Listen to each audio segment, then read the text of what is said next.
영원한 생명의 강물 목마름 없네.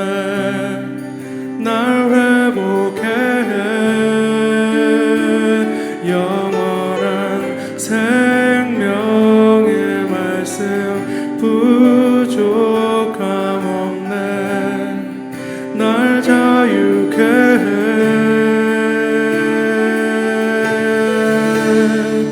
나 달려가리 주께 달려가리 주께 주님이 있는 곳 주님의 임재로 나 달려가리.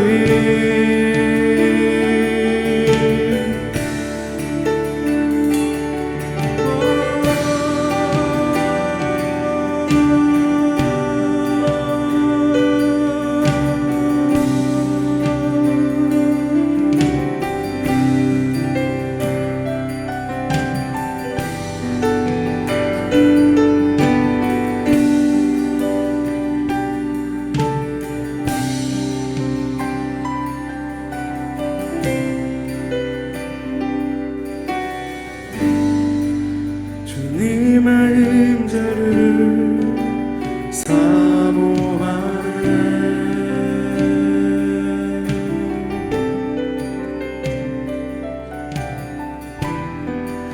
주님의 마음을 담기 원하네.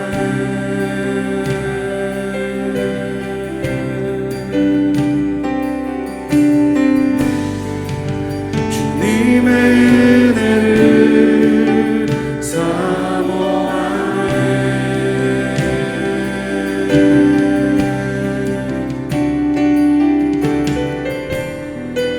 주님의 은상을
능력이 되십니다.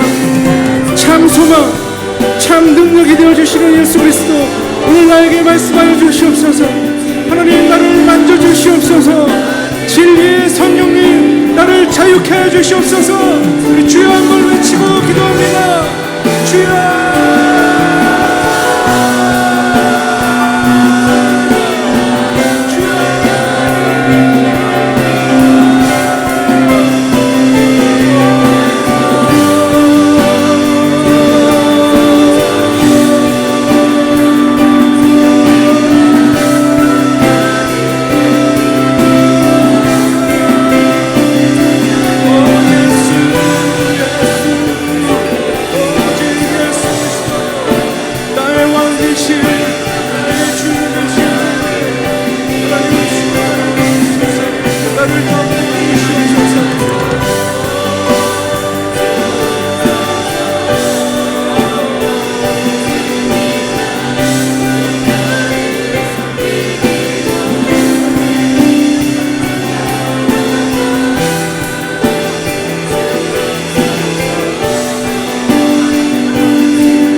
오늘 제목은 권세에는 차이가 있습니다 하는 제목입니다. 권세에는 차이가 있습니다. 오늘 아침 권세에 대한 말씀을 나눴죠. 다스림의 권세. 어떤 교회가 됐든 무슨 일을 하든 어떤 사역을 하든 공통 분모는 있어야 한다. 그 공통 분모가 뭐여야 한다? 사람에게 대한 하나님의 처음 계획, 다스리는 것. 이 다스림과 그 다음 이 다스림이 기능할 수 있도록 하는 데 필요한 요소, 믿음. 다스림과 믿음이라고 하는 이 두 요소는 모든 사역, 모든 교회, 모든 단체의 공통 분모로서 자리 잡고 있어야 한다는 말씀을 드렸습니다. 근데 이 다스리는 권세에는 차이가 있어요. 이건 또 이해해야 합니다.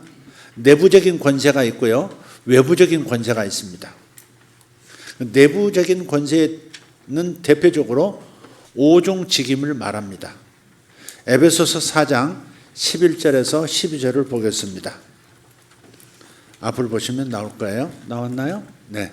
그가 어떤 사람, 같이 읽습니다. 그가 어떤 사람은 사도로, 어떤 사람은 선지자로, 어떤 사람은 복음 전하는 자로, 어떤 사람은 목사와 교사로 삼으셨으니 이는 성도를 온전하게 하여 봉사일을 하게 하며 그리스도의 몸을 세우려 하심이라. 아멘. 이게 이제 에베소서 4장 11절 12절에 나오는 이 5가지 직임, 직책이죠. 직책. 이것은 하나님께, 예수님께서 친히 부활하시면서 교회에 주신 리더십들입니다. 근데 오늘날에 이 직임들이 다 있느냐? 그건 아니에요. 성경에는 있는데 오늘날에는 그 직임을 인정하지 않는 직임들도 있어요. 사도라든지. 그러니까 이렇게 알고 있는 거죠. 사도는 예수님의 12사도만 생각하는 겁니다. 근데 성경에 잘 읽어보시면 예수님의 직계 12제자들 아닌 사람들 중에서도 사도라는 직임을 가지고 있었습니다. 예를 들어서 바울도 사도라고 하잖아요. 사도 바울 그러잖아요. 그러니까 사도라는 말은 원래 말 그대로 해석을 하면 보냄을 받은 자, 그런 뜻입니다. 이것도 역시 그때 당시 로마 세계, 로마가 지중해를 지배하고 있던 그때 당시 문화 속에서 나온 단어입니다. 사도라는 말은 그래서 교회 안에서 처음 사용한 게 아니고요, 그 로마 시대 때 사용했던, 헬라 시대부터 사용했던 이 코이네라고 하는 헬라어죠. 그 문화권에서 사용했던 단어예요. 예컨대 이런 거예요. 로마가 저 북쪽을 이제 정복했다고 합시다. 그 어떤 다른 나라를 정복했어요. 그러면 그 나라를 로마화 시키려고 합니다. 로마화 시켜야 합니다. 정복했지만, 그걸 정복은 했지만 제대로 다스리지는 못하면 다시 분리 독립해버리니까. 그러니까 로마화 시켜서 로마의 문화권 안에 계속 남아있도록, 정치 영향력 안에 남아있도록 하는 겁니다. 그래서 로마에서는 이런 정책을 썼습니다. 거기에 총독 먼저 뽑고, 그 다음에 도시건설자, 도시계획자 한 사람 뽑고, 또 군인 뽑고, 또 거기 공무원 뽑고, 그래서 팀을 만들어요. 그래서 그 나라로, 방금 전에 지난해에 정복했던 그 나라에 가서 그 나라를 로마의 속국으로 완전히 자리 잡게 하려고 모든 문화, 정치, 그 도시 건설에 관한 모든 부분을 로마를 카피하도록 그런 만드는 팀을 구성을 해요. 그래서 보내요. 제가 모로코죠. 모로코는 북아프리카에 있는 나라거든요. 모로코에 갔는데 그 모로코에 깜짝 놀랐어요. 거기에 로마식 수로가 이렇게 만들어져 있더라고요. 여보, 모로코였나? 그게 그 밀 많이 생산하는 곳에 이렇게 물을 끌어다 쓰는 수로 만들고 했던 거 프랑스였나? 갑자기 헷갈리네. 하여간 그런 나라 있다가 가면 로마식 목욕탕도 만들어져 있고요. 로마식 이 농업 이 개발도 할 수 있는 그런 그 설비도 인프라도 다 만들어 놨고요. 그게 다 흔적으로 남아 있어요. 또 거기서 생산된 밀을 전부 로마로 실어오기 위해서 도로도요, 그냥 마차들이 막 달려도 무너지지 않는 그런 도로들을 쫙 깔았단 말이에요. 바로 그런 일들을 하도록 로마에서 특별한 각각의 분야의 리더들을 뽑아서 보내요. 그래서 그런 사람들을 사도라고 말하는 거예요. 그런 사람들을 사도라고 해요. 그 팀을 사도라고 해요. 근데 그 로마 시대의 정치, 경제, 문화에서 사용하던 그 사도라는 그 단어를 교회에서 차용해서 사용한 겁니다. 그러니까 사도라는 말은 교회 안에서 생겨난 단어가 아니에요, 원래. 교회에서 독특하게 사용한 거죠. 그래서 그 나라들을 로마화 시키는데 아주 중요한 사람들을 보내는 거예요. 그래서 사도의 말을 그대로 번역하면 보냄을 받은 자, 그런 뜻이에요. 보냄을 받은 자.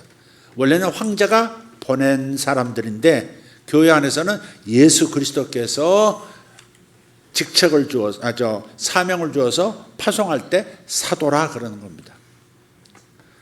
그러니까 사도라고 하는 것을 무슨 통치자처럼 이 다른 어떤 이 직임들 있죠. 선지자, 복음 전하는 자, 목사, 교사들을 통제하고 대장 노릇하라는 그런 직책으로 사도 그런 게 아니거든요. 노미니언이라고 하는 책을 통해서 어떤 그 미국의 학자가 소위 신사도라는 단어를 썼어요. 그래가지고 한국 교계에서 신사도라는 사람, 신사도라고 하는 사람들은 전부 이단이다 그렇게 규정을 해버린 거예요. 그래가지고 우리는 신사도 교회가 아니에요 하면서 막 변명하는 글도 막 하고 막 해서 막 아닌 척하고 막 그렇게도 하는데 어쨌든 간에 사도라는 이 직임은 교회 안에서 그러니까 1세기 때 예수님의 12제자에게만 사도라는 용어를 쓰지 않았다는 것. 예수님을 한 번도 육신으로 본 적도 없는, 예수님을 한 번도 만난 적 없고 예수님의 음성을 들어본 적도 없고 그분하고 같이 밥 한 끼 먹어본 적도 없는 사도 바울도 사도라고 하는 칭호를 받았단 말이에요. 예수님께서 교회의 머리로서 훗날에 예수 믿은 그 사도 바울을 세워서 파송을 했기, 선교사를 파송을 했기 때문에 사도 그러는 겁니다. 그러니까 보냄받은 사람은 다 사도다. 또 그래서 선교사는 다 사도다. 선교사가 사도다. 또 그것도 맞는 말은 아니에요.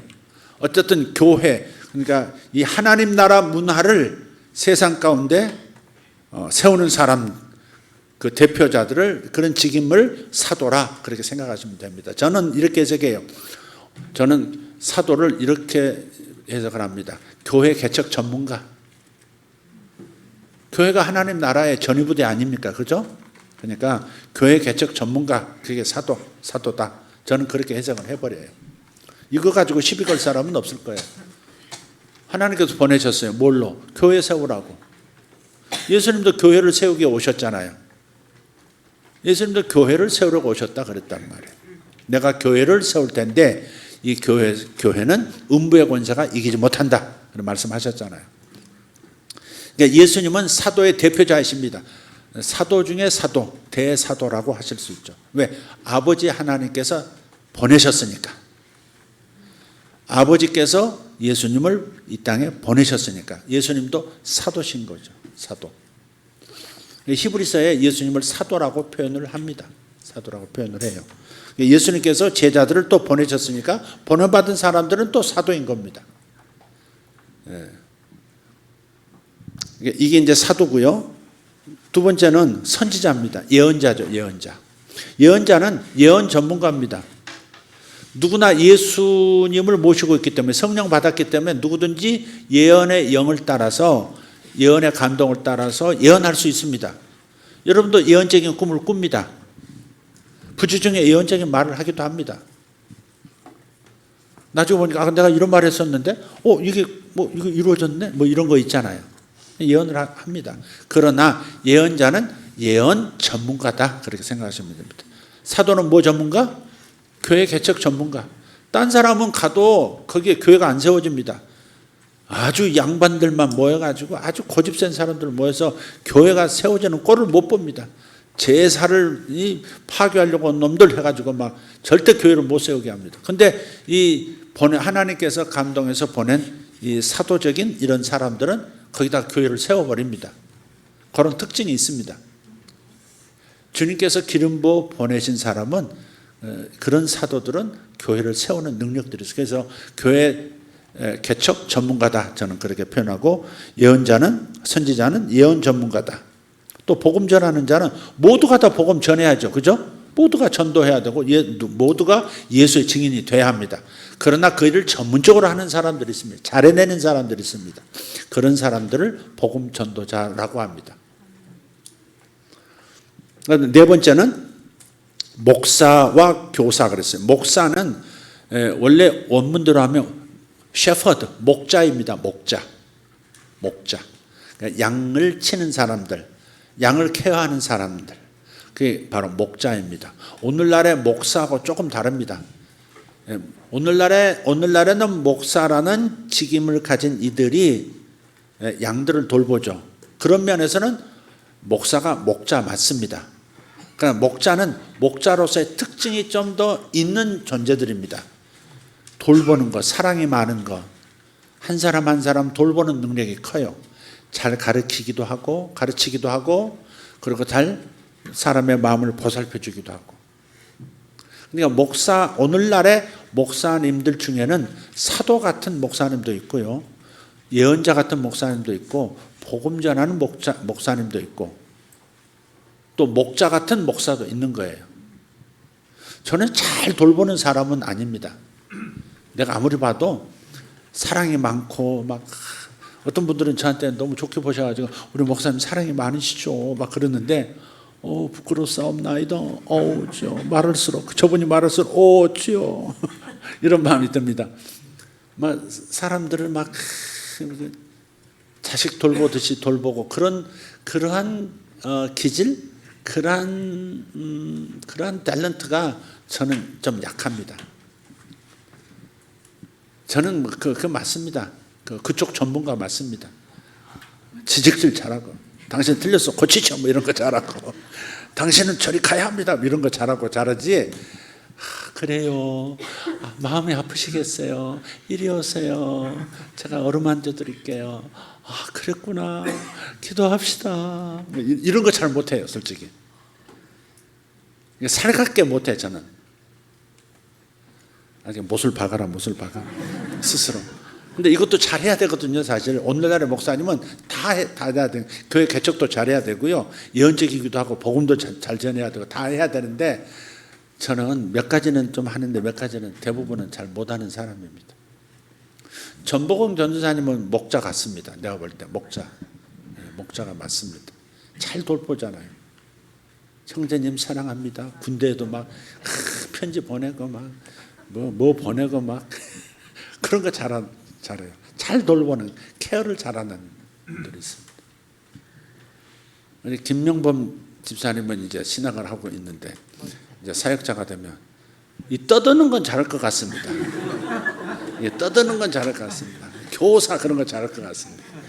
그런 거 잘하는데, 저것도 잘 돌보기도 합니다. 잘 돌보더라고요. 학생들이 김명범 지사님이 가니까 이렇게 이렇게 잘 이렇게 가까이 안 오던 학생들도 다시 교회로 이렇게 가까이 오게 만든, 그런 거 보면 목자의 리더십도 있는 것 같습니다. 그런데 목사만 이런 오종직임의 기능을 가지고 있느냐? 그렇지 않습니다. 일반 성도들도 이 오종직임적인 탤런트들이 강한 분들이 있습니다. 잘 돌보는 분들이 있어요. 목자들 중에서도 정말 잘 목원들을 잘 돌보는 분들이 있어요. 먹이고 입히고 사랑으로 막고 잘하는 분들이 있어요. 네. 전도 잘하는 또 그런 성도도 있고요. 네. 그 다음에 교사가 있습니다. 교사는 잘 가르칩니다. 말 그대로. 다른 사람은 그걸 가르치는데 잘 못 알아듣겠어요. 막 정신 사납고 들어오지도 않고. 근데 이 교사의 기능을 가진, 교사의 직임을 가진 사람이 가르치면 똑같은 주전제 귀에 쏙쏙 들어옵니다. 이해가 잘 됩니다. 시원해집니다. 그건 교사의 직임이 있는 사람입니다. 오늘날의 교회 직제에는 이 오중직임이라는 게 없어요. 목사, 교사는 있지만 다른 게 없다고. 그러나 이 기능을 그대로 받아들여서 성도 한 사람들을 보면 아, 이 사람은 사도 계열이구나. 아, 이 사람은 예언자 계열이구나. 예언자라고 할 수 없지만 예언자 계열이구나. 복음 전하는 자 계열이구나. 교사 계열이구나. 아, 셰퍼드 목자 계열이구나. 요건 짐작할 알 수 있습니다. 그러니까 하나님께서 명쾌하게 가르쳐 주실 때도 있어요. 그래서 제가 표현을 이렇게 하죠. 교회 내부적 권세입니다. 이건 첫째, 이건 사도, 이건 방향 제시하는 자. 당신은 간호사, 당신은 선교사, 당신은 여기까지, 당신은 목사, 당신은 목사 아니야. 이런 걸 얘기해주는 예언자, 가르쳐주는 방향 제시해주는 예언 전문가. 요거는 손가락 중에서 제일 길죠. 죄인들에게 가장 가까이 다가가는 사람. 누구? 복음 전하는 자. 예수 안 믿은 사람들만 보면 가슴이 아파서 기어이 예수 믿도록 전도하고 그러는 분들이 있습니다. 이 사람이 전도하면 또 예수를 잘 믿습니다. 교회도 잘 나옵니다. 그 사람이 전도하면. 나는 복음 전도자 같다 그러면 손 들어봐요. 박하향은 아니야? 박하향은 뭐 같아? 서경 씨는 뭐 같아? 자기가? 잘 모르겠습니까?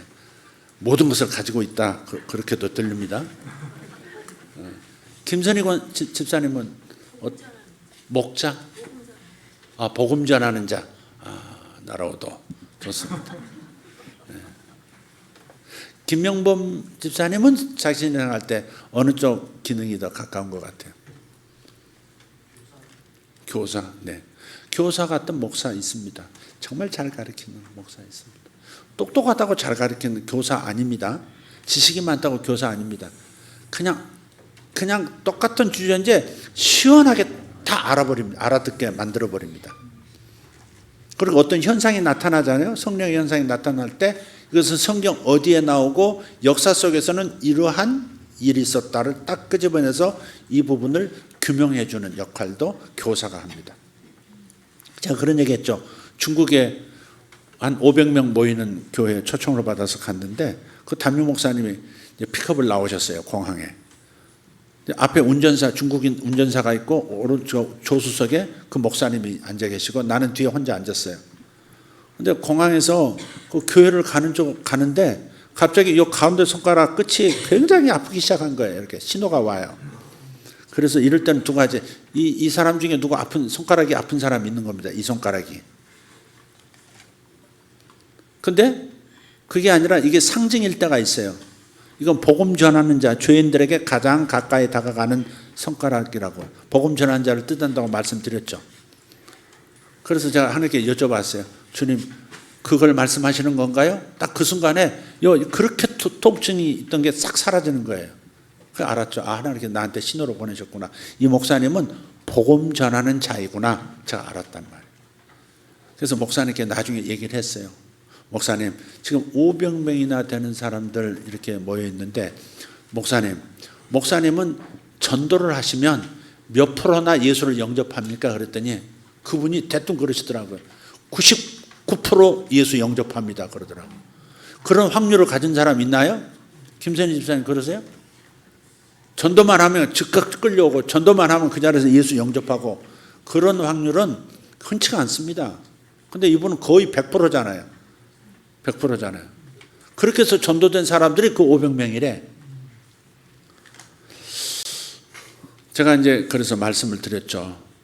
목사님은 그냥 목사가 아닙니다. 복음 전하는 자의 직임을 가진 목사이십니다. 그러니까 복음 전하는 거에 집중을 하셔야지 현대 목사들처럼 내가 관리하고 여 사람들 데리고 내가 으쌰으쌰하고 거기에 집중하시면 안 됩니다.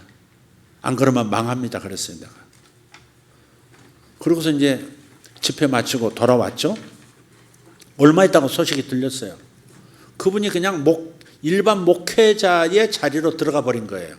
계속 야성을 가지고 전도하는 데 집중을 하셨어야 되는데 그냥 교인들을 데리고 일반 목회, 소위 일반 보편적인 목회하는 스타일로 자리를 매김한 거예요. 그리고 얼마 되지 않아서 교회가요 문을 닫게 됐어요. 천지사망을 하거든요. 목사님은 뭐라 그러나 바깥으로 쫓겨나가는 거. 추방을 당하시고 미국 시민권자인데 미국으로 추방당하셨어요. 교인들이 전부 흩어져서 근처에 있는 다른 교회 그리고 뭐 교회도 안 다니는 그런 사람들이 돼버렸어요. 너무 안타깝죠. 그러니까 자기가 어떤 직임인지를 이렇게 잘 구분하는 것도 중요해요. 잘 돌보지 못하고 그냥 예언자 노릇이나 막 이렇게 하려고 하는 사람이 목자가 되면 그 목장 잘 안 될 가능성이 많습니다.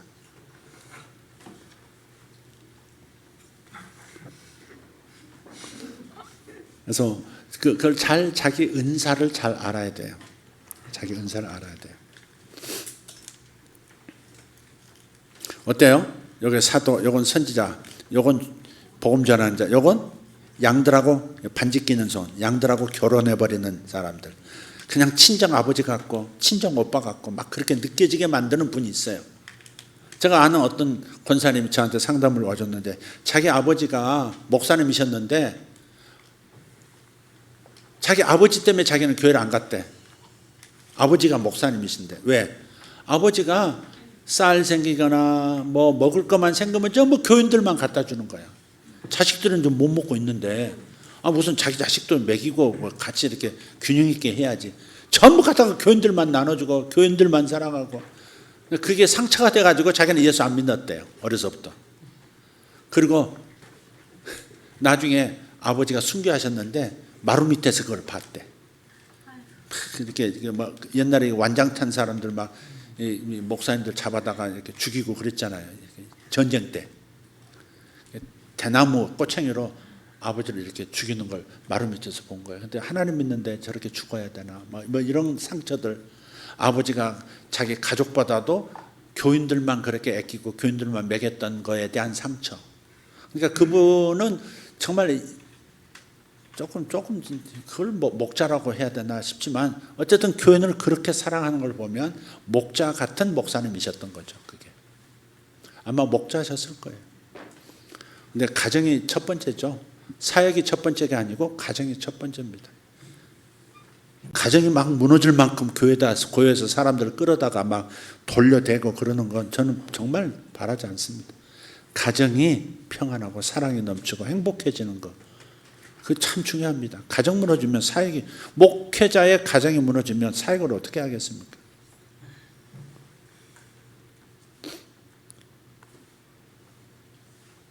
그래서 제가 집회를 다니면 목사님, 제 아내하고 같이 가는 이유가 있습니다. 그러면 사모님은 사모님대로 돌봐드려야 될 게 있어요. 상처받은 것들이 있고 뭐 이렇게 어지러운 것들이 있어요. 그럼 사모님도 잡아드려야 되고 목사님도 좀 도와드려야 되고 그렇게 해서 교인들에게 은혜만 끼치고 오는 것이 아니라 목사님과 사모님이 제 위치에서 건강한 의식을 가지고 가정을 첫째 잘 돌보고 또 교회 사역도 잘할 수 있도록 도와드리는 일을 해야 되기 때문에 제가 같이 가고 그러는 겁니다. 어쨌든 좀 옆으로 샜습니다만은 요 원래 하나님께서 교회를 이끌어가라고 주신 교회 리더십은 요 5가지다.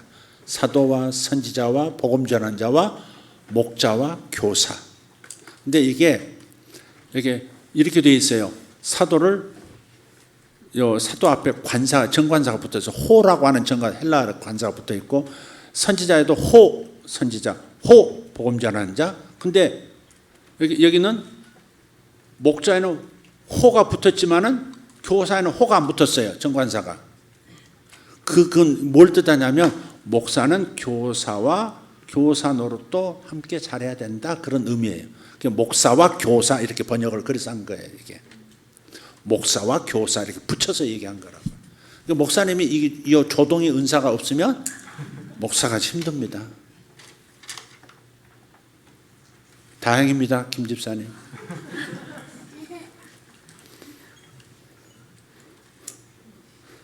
좋겠습니다. 송 간사님 조동의 은사가 있어서 둘이 오늘 왜 또 나란히 앉았대? 서로 사납게 쳐다보면서. 저 어려서 주일학교 때부터 한 교회를 다녔대요. 꽃동산 교회라고. 그래서 둘이 어떻게 각각 왔는데 각각 우리 교회로 왔어요. 이제. 그래서 10년 이제 넘었죠? 10년 넘었어요. 그래 이제 목사 되겠다고 신학도 하고.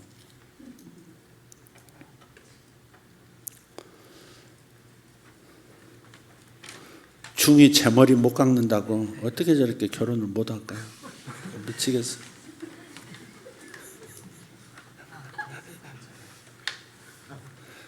속에 20대가 아직도 자리 잡고 있는 거 아니죠? 송 간사님? 40대도 괜찮습니까? 쥐가 40대면서 뭘 또 보죠. 자, 이 구조를 이게 내부적 권세 구조입니다. 교회 내부에서 있는 권세. 근데 현대교회는 아까 말씀드렸듯이 이 직임을 다 인정하자. 왜냐하면 이렇게 오중직임이 초대교회에 있었단 말이에요. 근데 중세교회로 들어오면서 캐톨릭이 들어오면서 이 성직자와 평신도로 딱 나눠 이 두 종류의 직책으로 딱 나눠준 거예요. 평신도, 사제 이렇게 둘로 나눠주면서 하나님께 주신 본래 주신 이 5가지 기능으로서의 리더십이 사라져버린 거예요. 그러다 종교 개혁이 루터에서 일어나고 칼빈, 즈빙글리 이렇게 진행되면서 하나씩 회복된 거예요. 목사라고 하는 직책이 회복되고 중세에 없었잖아요. 목사가 없었잖아요. 목사라는 직책, 교사라는 직책이 회복되고 복음 전하는 자라는 직책이 회복이 되고 1990년대는 선지자 직분을 인정하는 무브먼트가 일어났고 또 사도도 있을 수 있다라고 이렇게 해요. 근데 사도라고 하는 이 직임을 미국에서 한국에 소개할 때에 마치 이 최고 대장이라고 하는 이미지로 모든 것을 통제하고 모든 것을 지휘할 수 있는 최고 지휘관으로 인식되도록 그렇게 조금 가져온 거예요. 신학을 가져온 거예요. 그러니까 사고가 나죠. 그러니까 신사도 해가지고 그냥 이렇게 영적 사역을 하는 사람들은 전부 그냥 이상한 사람들로 그렇게 낙인이 찍힌 겁니다. 참 안타까운 일이죠. 어쨌든 이건 크게 상관이 없어요. 제가 말씀드리고자 하는 요지는 어떤 직임이냐, 어떤 직임을 인정하냐, 인정하지 않냐, 오늘날에는 어떤 직임을 인정하고 어떤 직임을 부정하냐 이런 것들이 중요하지 않다는 거예요. 뭐가 중요하냐? 여러분 모두는 그리스도인이라는 이 사실이 중요합니다. 여러분은 사도는 아니지만 그리스도인이에요. 선지자는 아닐지라도 그리스도인이에요. 목사는 아니라 하더라도 당신은 그리스도인이 맞습니다. 다른 말로 표현해 볼게요. 사도가 그리스도인보다 더 많은 권세를 가지고 있지 않습니다. 외부적인 관계에서 사도라는 직분이 그리스도인보다 더 많은 권세로 나타날 수 있다? 그건 아니다 이 말이죠. 악한 영들은 내가 목사이기 때문에 순종하는 게 아니에요. 악한 영들은 내가 예수 이름을 가지고 있고 내가 믿는 자이기 때문에 순종하는 겁니다. 귀신아 나가 하면 나가는 까닭은 예언자이기 때문에 나가는 게 아니에요. 사도이기 때문에 나가는 게 아니고 목사이기 때문에 나가는 게 아닙니다. 믿는 자이기 때문에 예수님의 이름의 권세를 가진 믿는 자이기 때문에 귀신이 복종하고 떠나는 것입니다. 오늘 하신 간증을 들어보신 저 처음 들었거든요. 그 부분은 수연이가 어제 기도받을 때 저는 기억이 나지 않습니다.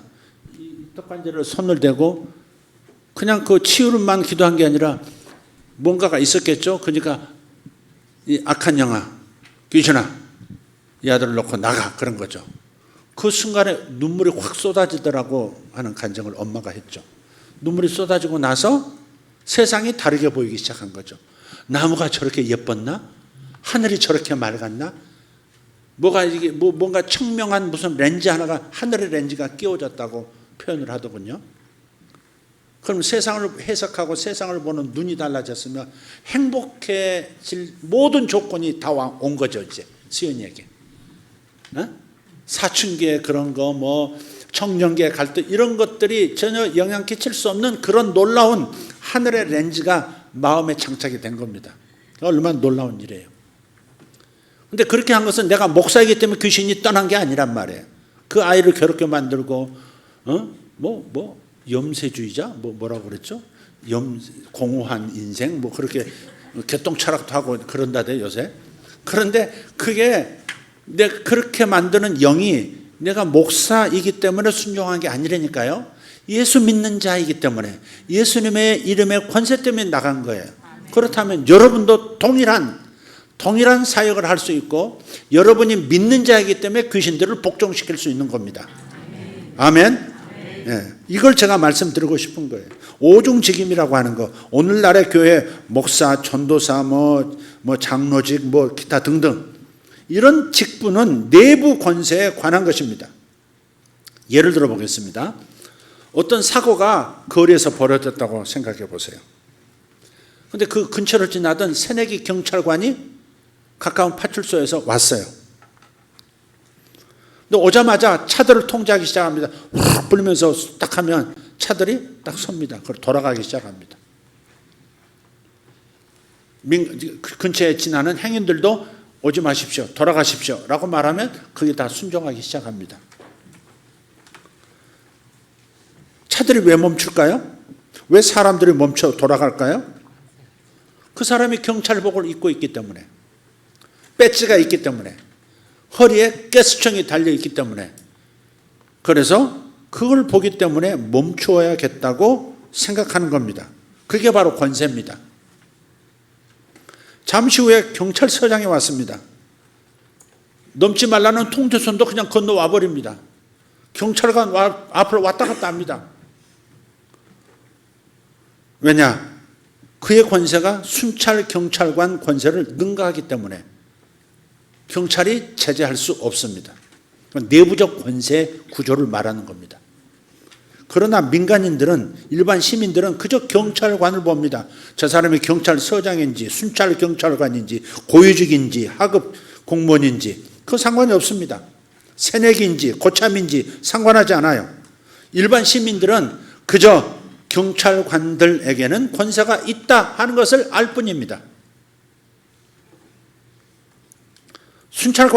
경찰관은 경찰서장을 보고 충성하면서 인사도 할 수 있습니다.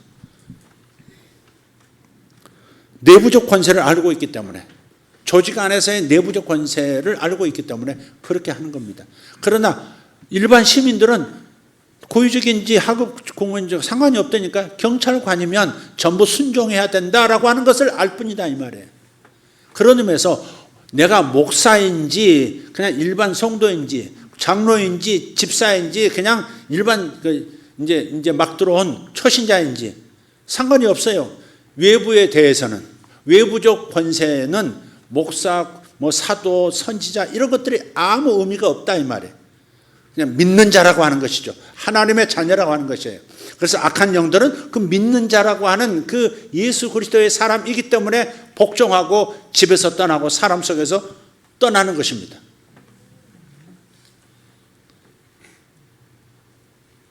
그리고 여러분들이 사도이기 때문에 병자를 고칠 수 있는 게 아니고, 선지자이기 때문에 병 고쳐줄 수 있는 자가 아니고, 믿는 자이기 때문에 병을 고칠 수 있다 하는 말씀을 분명하게 드리는 겁니다.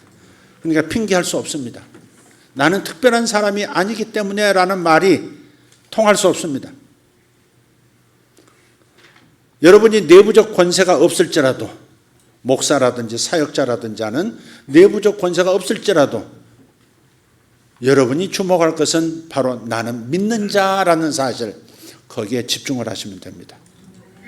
외부적 권세가 당신에게 있는 거예요. 악한 영들이 순종하고 질병들이 순종할 수밖에 없는 믿는 자, 하나님의 자녀임을 세상은 보는 겁니다. 특별한 사람이 아니라서 무언가를 줄 수 없다고 생각하는 것은 착오입니다. 왜냐하면 여러분은 실제로 특별한 사람인 거예요. 믿는 자라고 하는 것은 외부적 권세인 믿는 자라고 하는 것이 중요한 겁니다. 특별한 사람이에요. 여러분은 하나님의 자녀예요. 세상에서 볼 때 여러분은 특별한 사람들입니다. 한 사람 한 사람들이 특별한 사람들인 거예요. 악한 영들은 더 잘 알아보죠. 하나님의 자녀라는 것을, 예수의 권세가 후광처럼 그를 돕고 있다는 것을 잘 알고 있기 때문에 순종할 수밖에 없는 거예요. 그래서 이제 저와 여러분이 해야 할 일은 뭐냐? 그저 예수님이 나타나시도록 해드리면 되는 겁니다. 그분이 치료하실 거고 그분이 역사하실 거니까 그분이 나타나시도록 내가 어떻게 역할하면 되지라고만 생각하면 되는 거예요. 그래서 다른 사람의 몸이 지옥같이 보이지 않고 천국같이 보일 때까지 우리는 그것들을 다스릴 수 있습니다. 질병을 정복할 수 있고 병들을 죽일 수 있습니다. 믿는 자가 되시라는 겁니다. 믿는 자가 특별한 자라는 것을 생각하시라는 겁니다. 나는 목사가 아니다, 특별한 영적 사역자가 아니다라는 데 방점을 두지 말고 여러분 자신이 믿는 자라고 하는 이 특별한 직분, 이 특별한 존재라는 사실에 집중하시라 이 말이에요. 그러면 역사가 나타난다. 베드로 후서 1장 1절 2절을 보고 정리하시겠습니다. 베드로 후서 1장 1절 2절입니다. 같이 읽어요. 예수 그리스도의 종이며 사도인 시몬 베드로는 우리 하나님과 구주 예수 그리스도의 의를 힘입어 동일하게 보배로운 믿음을 우리와 함께 받은 자들에게 변지하노니 하나님과 우리 주 예수를 알므로 은혜와 평강이 너희에게 더욱 많을지어다. 아멘. 이 베드로후서 1장 1절 2절 이 짧은 이 문구 가운데 너무 놀라운 메시지들이 많이 담겨 있습니다. 베드로하고 우리는 동일하게 보배로운 믿음을 받았다고 말씀을 해요. 베드로가 보낸 편지잖아요. 그죠? 동일하게 너희들과 나 베드로와 똑같이 보배로운 믿음을 함께 받았다. 그렇게 편지하잖아요. 그러니까 베드로 안에 있는 믿음과 우리의 믿음이 다르지 않다는 거예요. 똑같은 종류의 믿음이고 똑같은 질의 믿음을 받았다는 거예요. 근데 베드로는 나와 다른 종류의 믿음을 가진 것처럼 안진뱅이를 고쳤고 죽은 자들도 살렸습니다. 분명히 베드로의 믿음과 우리의 믿음은 동일한 믿음인데 똑같은 종류의 믿음을 가졌는데 베드로는 죽은 자도 살렸는데 우리는 감기도 못 고치는 사람으로 앉아 있는 겁니다.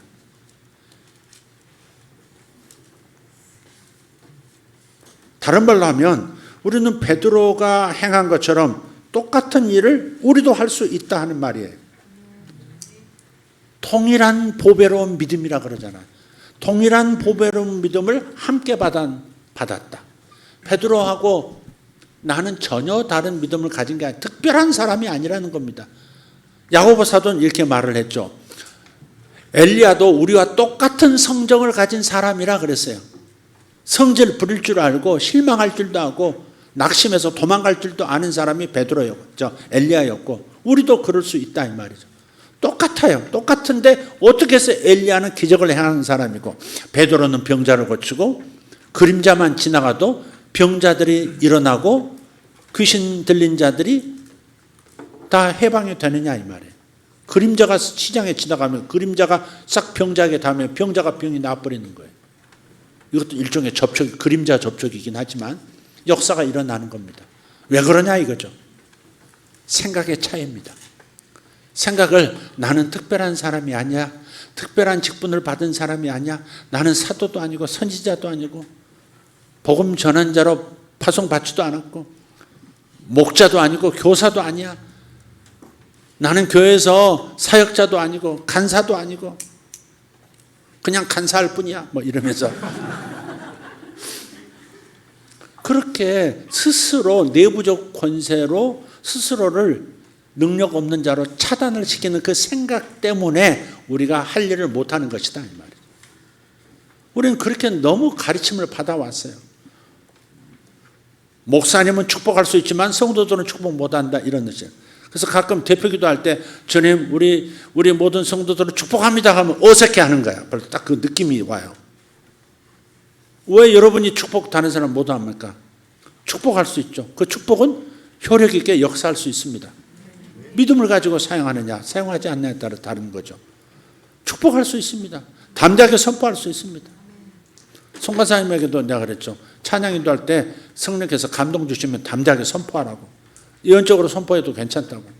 그랬더니 그다음부터는 막 선포를 막 하더라고요. 멘트도 멀쩡하다 뭐 이렇게 선포하고. 얼마나 좋습니까? 믿음으로 받으면 역사가 일어나는 거죠. 그러니까 그런 구분을 우리는 하지 말자. 적어도 세상을 천국처럼 만들어야 하는 그 일을, 그 역할을 감당해야 하는 우리 교회 입장에서 외부 세상을 대하면서 내부적 권세를 가지고 나는 특별하다, 특별하지 않다를 구분하지 말자 이 말이에요. 우리가 할 일은 외부 세상을, 지옥 닮아 있는 세상을 천국 닮은 세상으로 만들기 위해서 무슨 짓이라도 해야 할 이 사명을 받은 사람들로서 외부적 권세 그 하나에 집중해도 괜찮다는 겁니다. 믿는 자는 특별하다. 믿는 자는 하나님과 연결되어 있다. 믿는 자가 말하는 것은 예수님이 말씀하시는 것과 같은 효과를 낸다. 이런 믿음을 갖자 이 말이에요. 할렐루야. 2절을 들어가서 보면 이렇습니다.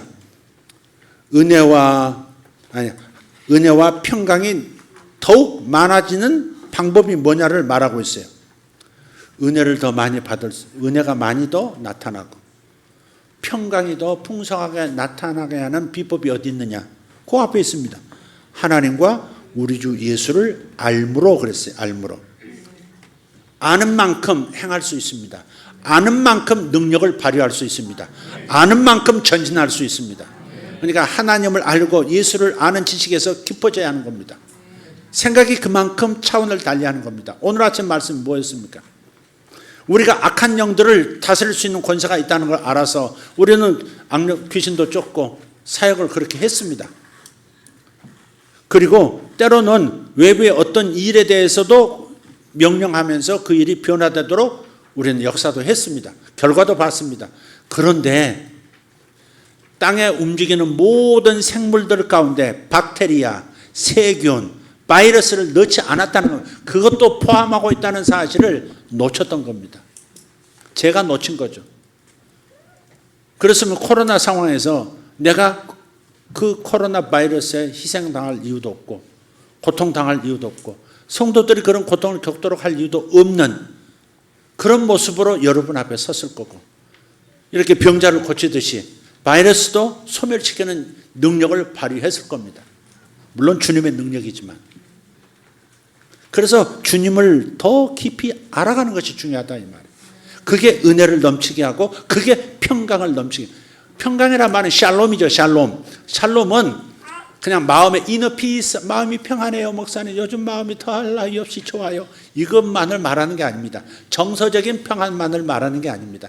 삶의 모든 영역에 평안을 말하는 겁니다. 차고 넘치는, 피로가 차고 넘치는 상태, 경제적으로도 차고 넘치는 상태, 거기서 오는 넉넉함, 평안함, 그게 바로 다 샬롬입니다. 영적인 능력을 사용하는 데 있어서도 샬롬, 평강입니다. 그게 영혼육, 삶의 모든 영역에 대하여 차고 넘치는 상태, 풍성한 상태, 그게 샬롬, 평강이라고 말하는 겁니다. 하나님의 사랑을 느끼고 하나님의 은혜를 막 경험하는 이 은혜라고 하는 것도 뭘 통해서? 예수를 더 알므로, 예수께서 나를 위해서 해주신 일을 알므로써 우리는 그 은혜를 더 누릴 수 있는 겁니다. 제가 이런 말씀 드렸죠. 자주 했었죠. 하나님은 믿는 자 한 사람은 그 어떤 사람에게도 화가 나 계시지 않다. 내가 뭘 잘못했든 실수했든 어긋장을 놨든 주님께서 그 사람에 대해서 실망하시거나 화가 나 계신 상태가 아니다. 손 좀 봐줘야 되겠다, 그런 상태가 아니라고 말씀을 드렸죠. 왜? 예수께서 우리가 저지른 모든 크고 작은 잘못에 대해서 모든 벌을 당신께서 이미 다 받아서 해결해 버리셨기 때문에 일사부재리의 원칙에 의해서 한 번 물은 그 죄에 대해서 다시 묻지 않으신다라고 하는 것. 그래서 예수께서 내 죄를 다 감당하셨고 내 허물을 감당하셨고 내 잘못을, 내 실수를 다 담당하셨고 하나님께로부터 모든 진노, 모든 벌을, 모든 심판을 다 받으셨기 때문에 하나님께서 이제는 내면에 화평하신 분이다. 그저 잘해주고 싶고 그저 복을 더해주고 싶고 그저 도와주고 싶고 보살펴고 싶고 모든 좋은 것을 덧입혀주고 싶으신 그 마음뿐이다. 어디서 이걸 제가 말씀할 수 있어요? 성경에 나와 있으니까, 복음의 진리 가운데 이게 있으니까. 화목하게 하셨다 그랬어요. 세상과 그리스도 안에 하나님이 계셔서 십자가를 통해서 세상과 이제 화목하게 되었다. 그러니 너희는 가서 하나님이 화나 계신다고 심판이 임하니까 빨리 회개하라고, 이런 따위로 전도하지 말라고. 하나님이 얼마나 너 때문에 열받아 하시는지, 네가 받을 심판이 얼마나 큰지, 이런 얘기로 사람을 겁주면서 전도하지 말라고. 하나님에게는 이제 세상에 대해서 화목함밖에 없다고. 모든 죄에 대한 벌은 예수가 다 가져가셨기 때문에 하나님에게는 진노가 하늘도 1도 남아있지 않다고. 그래서 우리더러 화목하게 하는 직분을 가졌다 그랬고, 가서 세상을 향하여 화목하게 하는 직분으로 세상을 대해서 그리스도의 사랑을 받아들이게 하라고 말씀하신 거예요. 그러니 더더욱이 세상에 대해서도 화목함이신데, 김일성 저놈은 죽어야 돼, 저놈이 죽어야 한반도가 산다, 이런 식으로 하나님 생각하시는 분이 아니라는 거예요. 그런 관점으로 세상을, 그걸 정의롭다고 생각하고 바라보는 것이 그리스도인의 관점이 아니라고요. 그러니까 어떤 종류의 죄를 저지르고 있는 사람일지라도 이미 그 사람의 과거, 현재, 미래 모든 죄를 십자가로 가져가신 그분을 생각하면서 그분을 있는 그대로 사랑해 줄 수 있는 전도자가 되기를 원하시는 거예요. 하나님이 화나셨다고, 심판이 오고 있다고. 그래서 심판을 운운하고 이 종말의 세상의 어떤 멸망들, 무슨 적그리스도 이런 걸 운운하는 사람들은 정말 대책이 없습니다. 대책이 없어요. 근데 하나같이 지금 거기에 빠져 있는 거예요, 지금. 그래서 요한계시록의 모든 재앙들이 전부 하나님 화나서 막 땅에다 쏟아붓는 그런 얘기로 다 해석을 해버리고 있는 겁니다. 하나님께서 두 가지 메시지를 한 입으로 하실 수 있습니까? 세상에 대하여 세상을 이처럼 사랑하사라고 화목하게 만들어버린, 당신 자신부터 세상을 진노로 보시지 않고 심판의 대상으로 보시지 않고 심판은 끝났다고, 이제 사랑밖에 너희들에게 줄 게 없다고 생각하시는 그 하나님의 마음도 말씀하시면서, 또 믿지 않는 자들에 대해서 내가 이렇게 큰 재앙을 준비하고 있다는 식으로 더블 메시지를 전하면 어찌 되겠느냐 하는 얘기죠.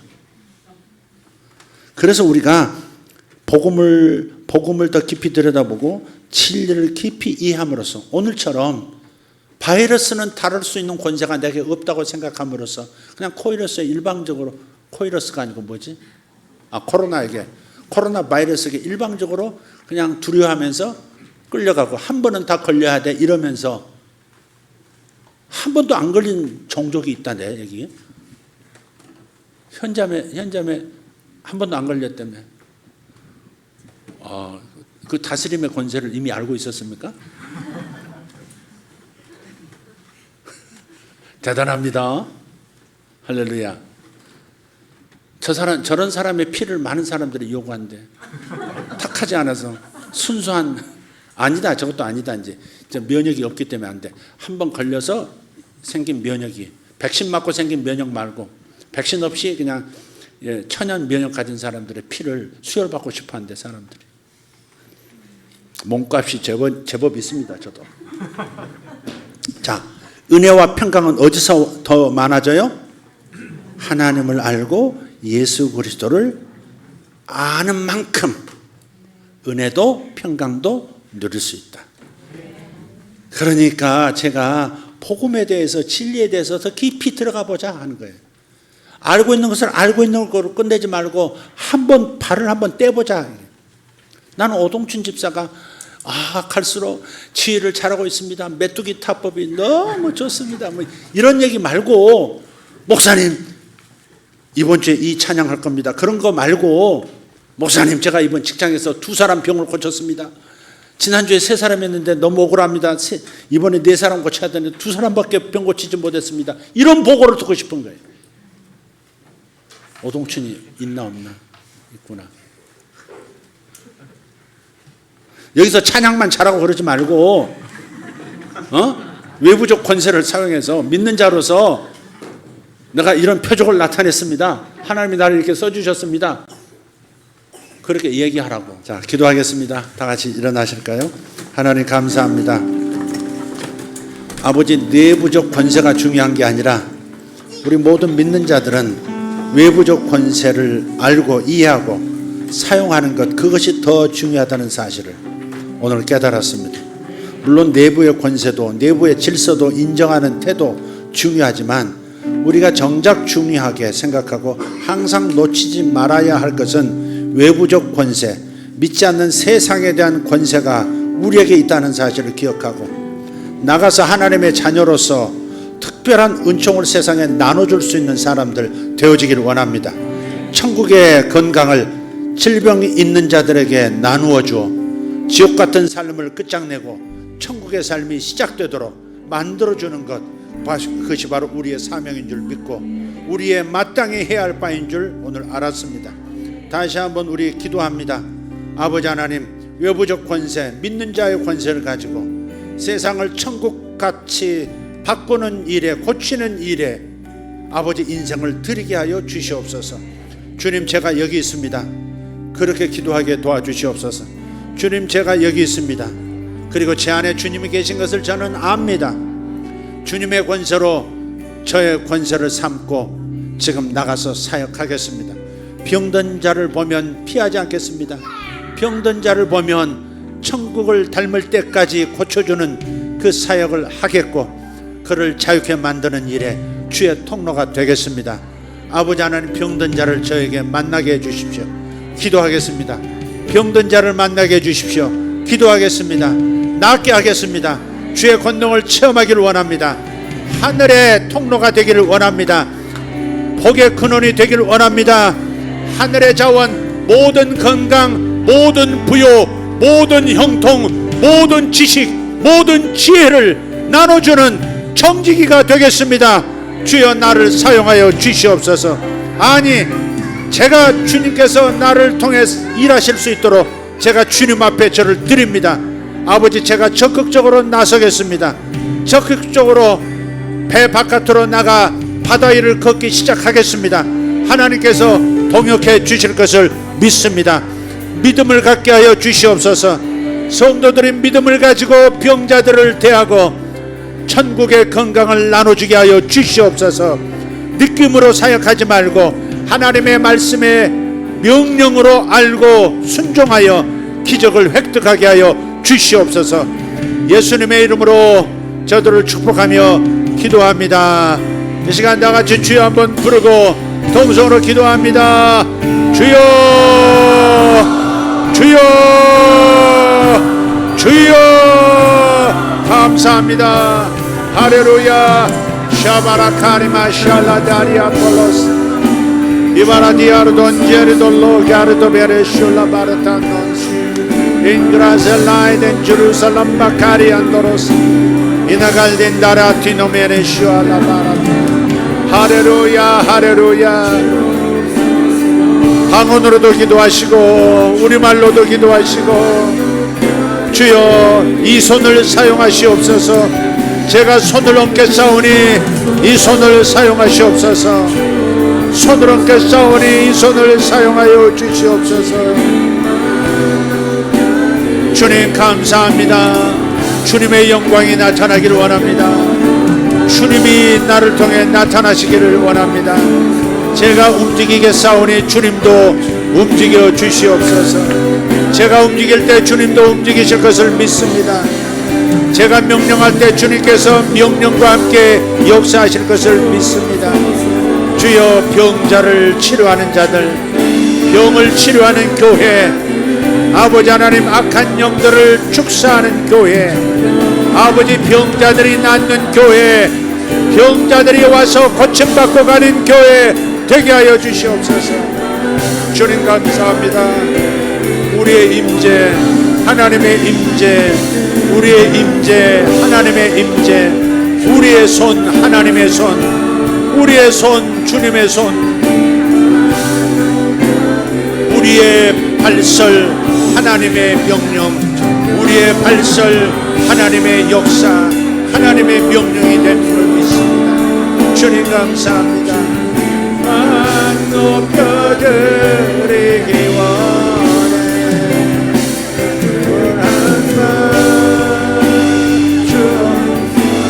고치는 손 주옵소서. 높여드리니 주여 고치는 손이 되게 하여 주시옵소서. 고치는 몸이 되게 하여 주시옵소서. 고치는 성도들 되게 하여 주시옵소서. 세상을 고치는 사람들, 세상의 뒤틀림을 천국 같게 고치는 사람들, 아버지 다스림과 믿음의 역사, 다스림의 권세를 믿음으로 사용하는 성도들, 다스리는 권세가 믿음으로 나타날지어다. 믿음으로 다스리는 권세를 사용할지어다. 주님 감사합니다. 할렐루야.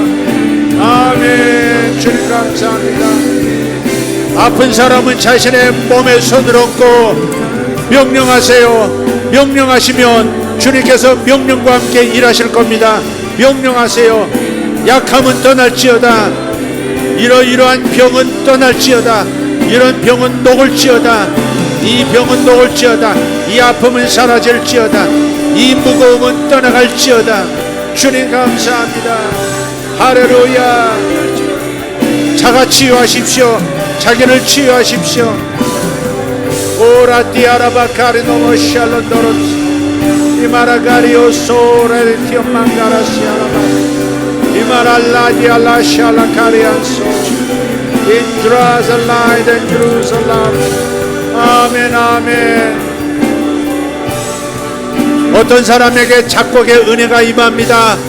어떤 사람에게 작곡의 은혜가 임하고 있습니다. 작곡하는 자질이 임하고 있습니다. 주님 감사합니다. 작곡의 재능이 나타날지어다. 작곡의 재능이 나타날지어다. 신령한 노래를 부르고 하나님을 찬미하는 가사들을 받고 복들을 받을지어다. 주님 감사합니다. 오바바 카미야르도 레베레 두마샤이알라바하 인가르스도 레가레 투메네 쇼라바르카리안 오렌데리오 소로피 카르노모스. 어떤 사람은 태도를 바꾸기를 원하세요. 너무 지나치게 강아지에게, 너무 지나치게 반려묘에게 집중하는 사람, 태도를 바꾸라고 말씀하십니다. 사람을 더 사랑하라. 사람을 더 사랑하라. 개보다, 강아지보다 남편을 더 사랑하라. 강아지보다 아내를 더 사랑하라. 주님께서 말씀하십니다. 어떤 사람이 아주 끼고 살고 있습니다. 강아지를 끼고 사는 사람이 있습니다. 빨리 태도를 바꾸라고, 우선순위를 바뀌라고 하십니다.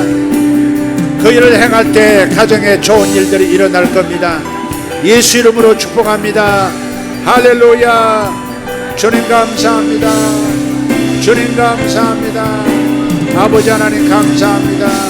아버지, 내일 이 사람 만나면 기도하겠습니다. 내일 직장에서 그 사람 만나면 반드시 그를 위해 기도하겠습니다. 그를 축복하며 병이 낫도록 명하겠습니다. 병은 떠나가라고 말하겠습니다. 손을 얹겠습니다.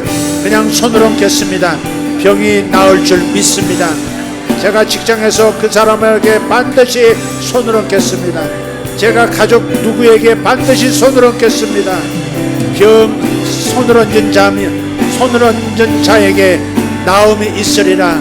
주님 감사합니다. 병든 자에게 손을 얹은 점 나으리라.